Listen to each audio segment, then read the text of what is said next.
2024 Republican candidates grows. Well, South Carolina Senator Tim Scott, he was back in Iowa today, fueling more speculation about a possible White House bid. Let's take a look. Senator Scott, if you are potentially considering a 2024 run, what are your thoughts on the RNC potentially requiring a loyalty pledge? Well, the most important thing I can do is to focus on the Faith in America tour, because bottom line is, as I hear more from the constituents here in Iowa and around the country, it will give me more information on what to do next. All right, joining us now, Senator Tim Scott. He is in the great state of Iowa. Senator, good to see you. Appreciate you being here. Thanks, John. Good to be back on your show. Hope you're well. So, thank y'all. If you go to Iowa and then you go to your home state of South Carolina and you end up in New Hampshire, I think the odds are pretty high that you're thinking about a run for the presidency. Are you? Well, today I thought about why I love this country so much. I had a chance this morning, Sean, to visit St. Anthony's Catholic School with Governor Reynolds.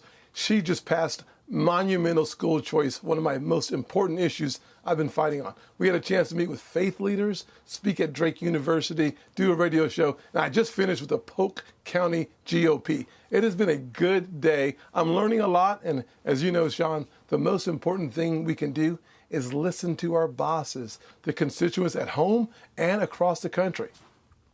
All right, so the names that we hear, we know Nikki Haley has thrown her hat in the ring. We know President Trump was the first to announce that he will run again in 2024. But then you hear names like Governor Sununu in New Hampshire, Larry Hogan in Maryland.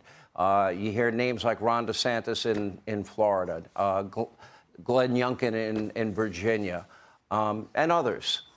What are the differences in terms of policy positions that, for example, you may have with President Trump?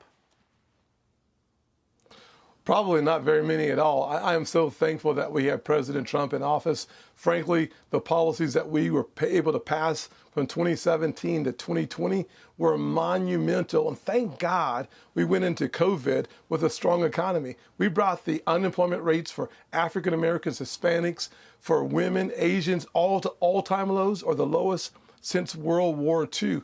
We passed opportunity zones, my signature legislation that brought more than $29 billion back to the poorest communities just in 2019, leading to the lowest level of poverty ever recorded as a country.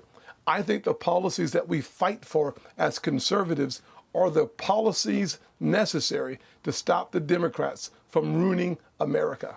So might we then find ourselves in a position where, you know, maybe we'll have 6, 7, 8, maybe 10, maybe 20 Republican candidates on a stage that mostly agree on what the governing philosophy and ideology should be for the country, what works for the country.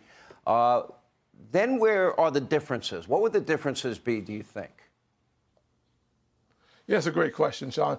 I would simply say this. What I'm learning on my Faith in America tour is as I tell my story as an African American who was born into poverty and then a single parent household, the strength of my community, my Chick-fil-A mentor, who happened to be a white guy, a Citadel graduate from in South Carolina, he taught me that you, no matter where you're born, you can rise beyond your circumstances if you're willing to perspire because you're inspired by the American story. Leaning into that helped change my life. Bringing people together, black folks and white folks, not because of the color of our skin, but because we have one single focus. We believe in the goodness of America.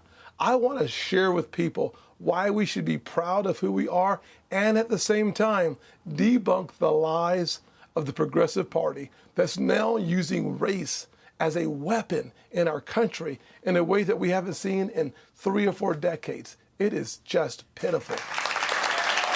Senator Tim Scott, I would give you medical advice, but I made a pledge to myself during COVID I wouldn't. However, you might want to ask your doctor about prednisone. When I would be on the road a lot, that would be the one thing that would lower the inflammation of my vocal cords, but you still sound great.